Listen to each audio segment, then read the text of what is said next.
একজন দর্শকের খুব মনি আওয়ামী লীগের ভুল কি কি ছিল সেটা ব্যাখ্যা করা ভবিষ্যতের জন্য খুবই গুরুত্বপূর্ণ। আসলে আপনার শো তো প্রায় শেষ দিকে চলে এসছে।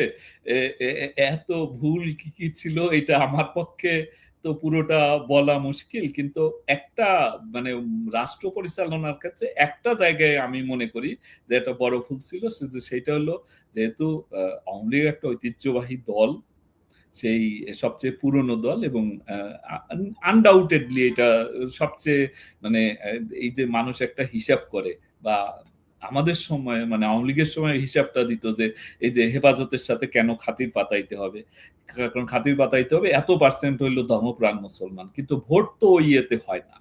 কিন্তু মানে অর্থাৎ আর ওই যে যখন জরিপ করে তখনও দেখায় যে এত পার্সেন্ট আওয়ামী লীগের পক্ষে এত পার্সেন্ট ভোট, কিন্তু সবাই কিন্তু আওয়ামী লীগ বা বিএনপির মানে দলীয় ভোট না, এর একটা বড় অংশ সুইপিং ভোট থাকে। তো ফলে ওই সবসময় অঙ্কের হিসেবে, নির্বাচনের হিসেবে অঙ্কের হিসেবে বলা। তো আমার এটা বলার উদ্দেশ্য হচ্ছে আওয়ামী লীগ নিঃসন্দেহে দলীয় ভোট আওয়ামী লীগের বেশি, সবচেয়ে বেশি সমর্থন বাংলাদেশে আওয়ামী লীগের, কোনো সন্দেহ নাই এটা নিয়ে, আমার অন্তত নাই। ফলে এই দলীয় শক্তির উপরে নির্ভর না করে সরকারি শক্তির উপরে বেশি নির্ভর করা হয়েছে, বিশেষ করে ১৩ সাল থেকে। তো এইটাকে আমি একটা বড় ভুল মনে করি যে এখানে দলকেই শক্তিশালী করা, হাইব্রিড বাদ দেওয়া, দলের যে মানে দলের যে সমস্ত ইয়ে আছে, মানে অর্থাৎ নেতাকর্মীদের তো একটা পলিটিক্যাল নলেজও লাগে সেই জায়গাগুলোতে, অর্থাৎ দলের প্রতি যে নজর দেওয়া উচিত ছিল সেইটা আসলে দেয়া হয়নি বলে এটা আমার অবজারভেশন এখন একজন একেবারে সিটিজেন হিসেবে, বাংলাদেশের নাগরিক হিসেবে। ফলে বিভিন্ন সময় দেখা গেছে যে রাজনৈতিক কর্মকাণ্ড ইয়ে করার ক্ষেত্রে, মোকাবেলা করার ক্ষেত্রে দলীয় রাজনৈতিকভাবে এটা না করে দেখা গেছে যে মানে সরকারি শক্তির উপরে এইটা বেশি নির্ভর করা হয়েছে।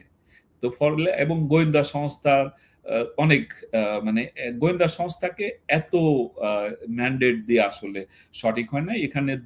হ্যাঁ, যদি ভুল থাকে দলীয় নেতাকর্মীদের ভিতরে করাপ্টেড হয়, তাহলে তাদেরকে পরিশুদ্ধ করার ব্যবস্থা নিতে হবে, কিন্তু রাজনৈতিক কাজ রাজনীতিবিদদের দিয়ে করাইতে হবে। এখানে গোয়েন্দা সংস্থাকে ব্যবহার করা অনেক ক্ষেত্রে বা সরকারি সংস্থাগুলোকে ব্যবহার করা, যেমন রিলিফ দেওয়ার ক্ষেত্রে রিলিফ ঠিক আছে যে বিভিন্ন সময় যখন রিলিফ দেওয়া হয়েছে এটা দেওয়া হয়েছে সংশ্লিষ্ট সরকারি কর্মকর্তাদের মাধ্যমে, কিন্তু এখানে পলিটিক্যাল লোকদের অংশগ্রহণ, পলিটিক্যাল লোকরা যদি কেউ যদি চুরি করে, কেউ ওখানে তসরুপ করে, আত্মসাৎ করে, তার বিরুদ্ধে ব্যবস্থা নিতে হবে। কিন্তু ফলে এই দলকে যথাযথভাবে কাজে লাগানোর ক্ষেত্রে আওয়ামী লীগের আমার চোখে এটা একটা যথাযথভাবে কাজে না লাগাইয়া মানে সরকারের উপর বেশি ডিপেন্ড করা হয়েছে অনেক ক্ষেত্রে রাজনৈতিক বিষয়গুলো মোকাবেলা করা। এইটা একটা বড় ভুল ছিল। শেখ হাসিনা চলে যাওয়ার সেই ছবিটা কে তুলেছিলেন?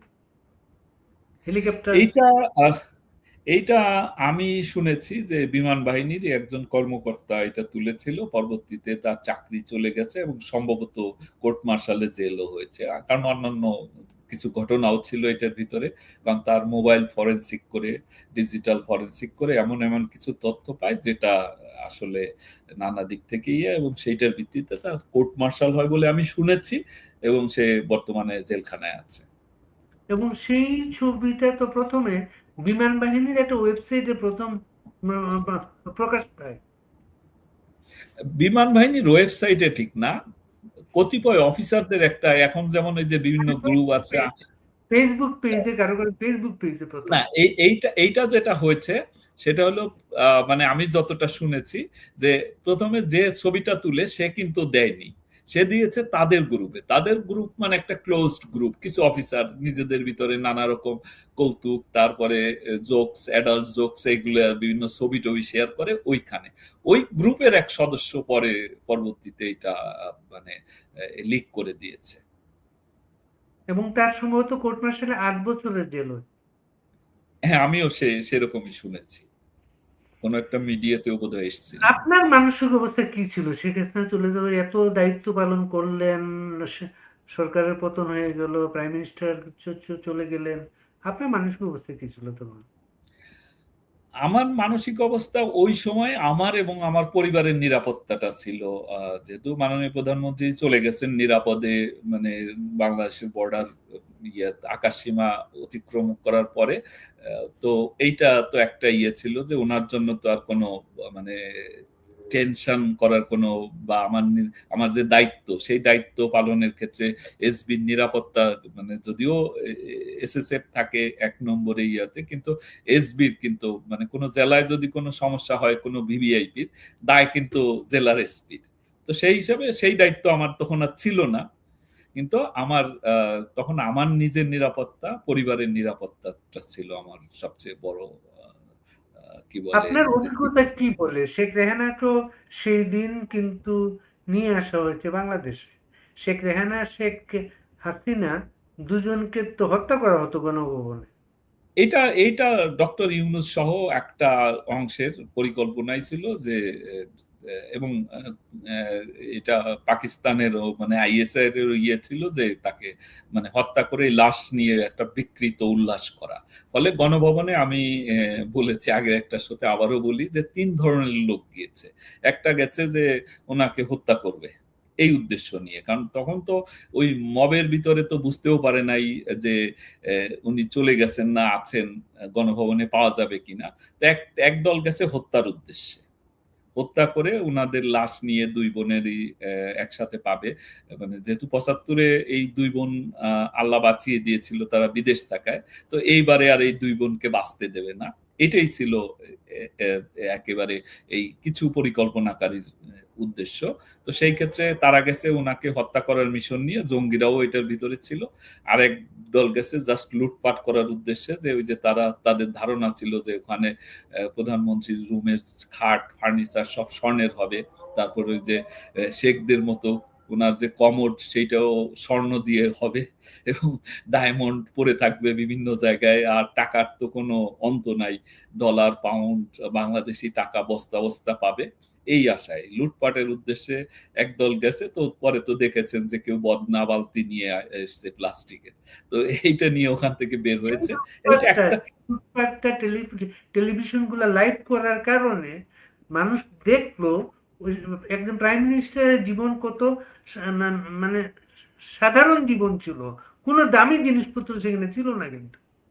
এটাই তো ওই যে মিথ, যে যে এই অনেক মিথ এইটা মানে সব খারাপের ভিতরেও তো একটা মানে থাকে মানে in every crisis there is an opportunity. তো সেইটাই এই ক্রাইসিসের এই যে এই ধ্বংসযজ্ঞের ভিতর দিয়ে একটা প্রমাণ হয়েছে যে ওনার যে গণভবনের ফার্নিচার গুলো এগুলো কত সিম্পল, ওনার যে লাইফস্টাইল এটা কত সিম্পল, এইটা প্রমাণ হয়েছে। যারা বিশ্বাস করার তারা করবে। কিছু লোক অবশ্য এগুলা তারা তাদের মগজের ভিতরে যে ঢুকে গেছে মগজ মননে, ওইটা থেকে বের হবে না। এটা আরেকটা দল গেছে জাস্ট কৌতূহলবশত।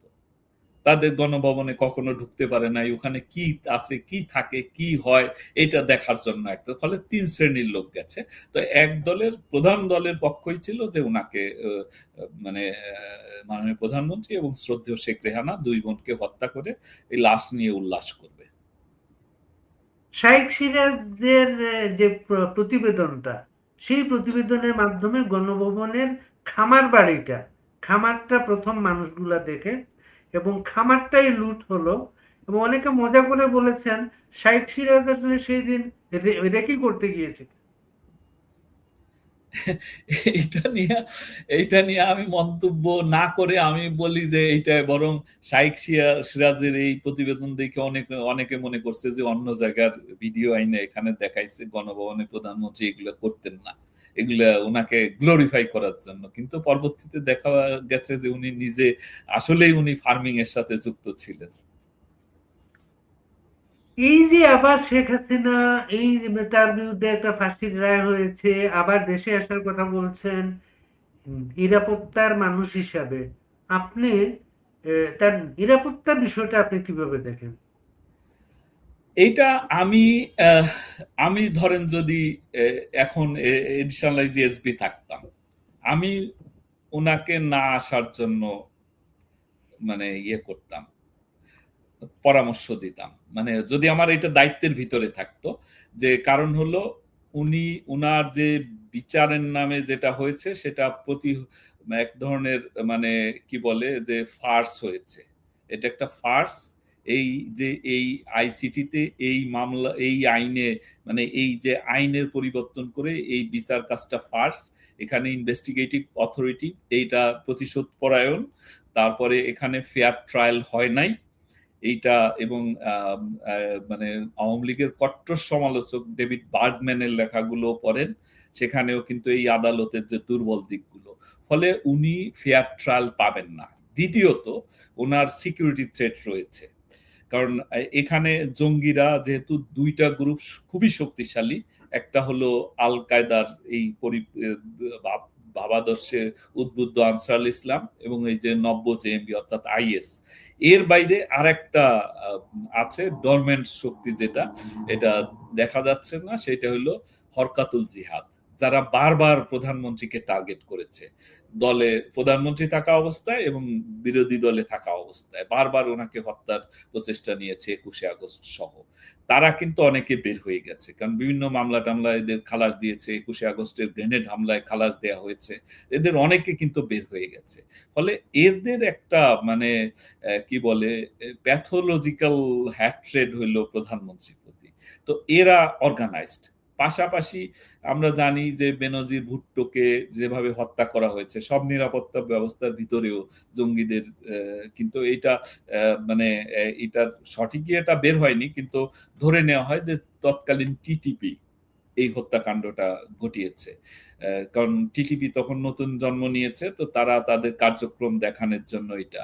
তো এই এই টিটিপিরও এখন শুধু ইয়ে না, মানে ইয়ের ভিতরে না, ইয়াংদের ভিতরে না, এটা তো দেখলাম যে আমরা বিভিন্ন সরকারি বাহিনীর ভিতর পর্যন্ত ঢুকে গেছে। ফলে বাংলাদেশে উনার এই জঙ্গি হামলা, জঙ্গিদের হত্যার টার্গেট উনি হতে পারেন দেশে ফিরলে, এবং সরকার এই নিরাপত্তা দেবে, কতটা দেবে আমি নিশ্চিত না, বা দেওয়ার সামর্থ্য কতটুকু আছে সেটাও আমি নিশ্চিত না।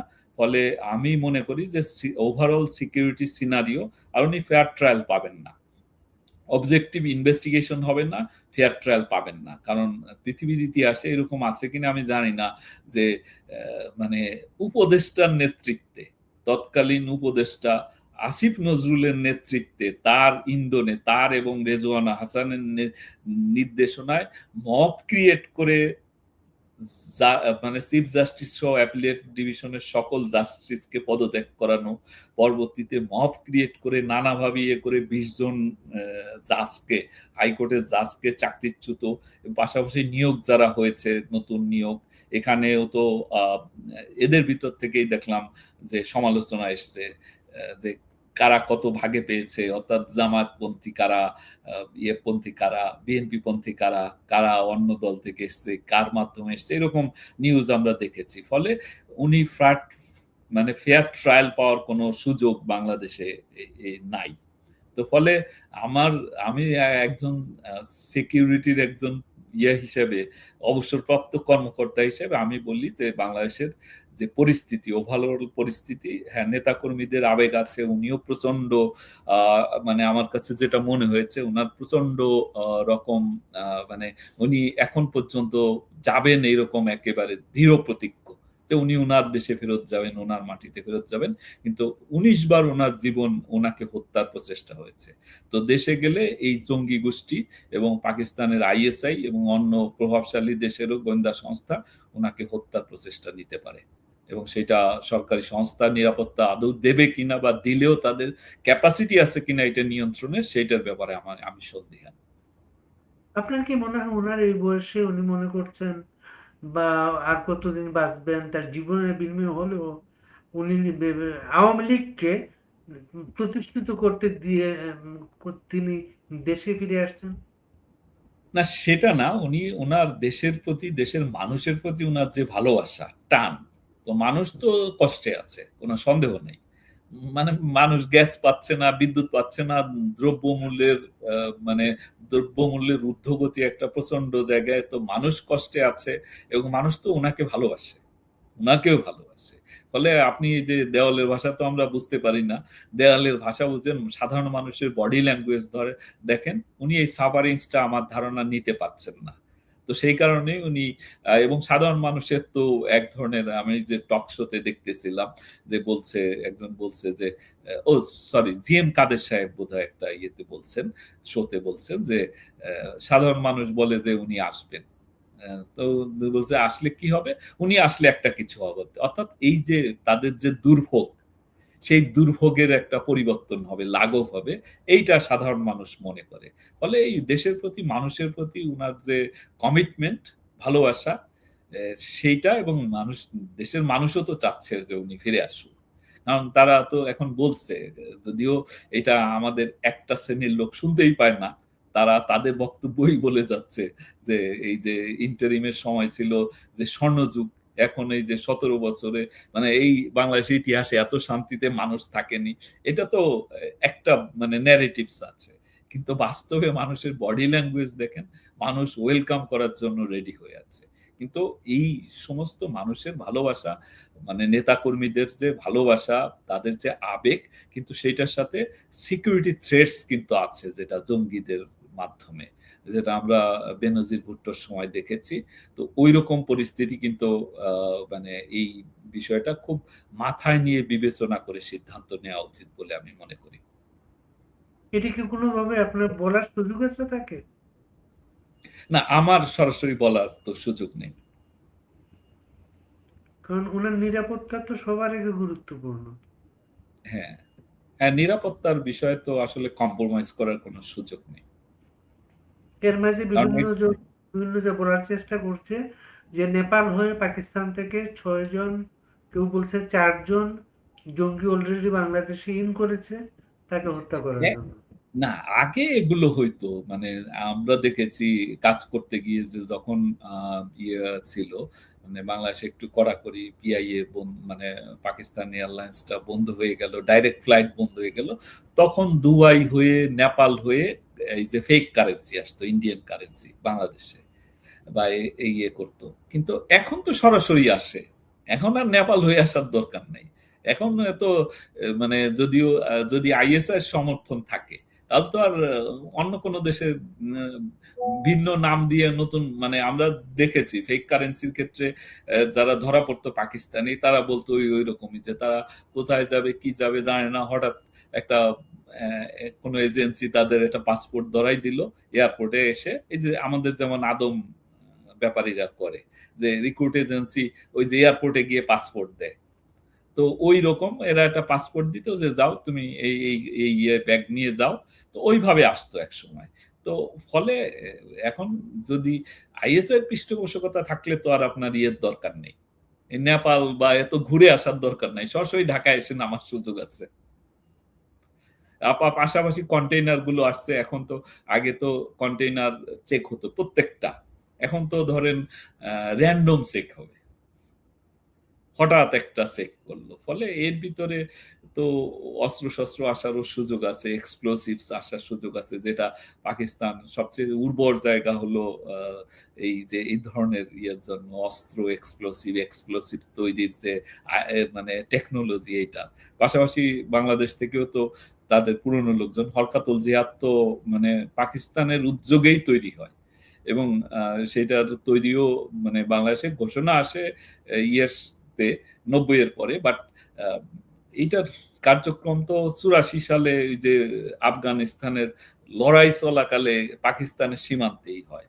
ফলে ওই রাষ্ট্রের তাদের তো টার্গেট যে বঙ্গবন্ধুর বংশ, এবং মানে পাকিস্তান ভাঙ্গার, পাকিস্তানিদের সাথে বেইমানি করার অপরাধ।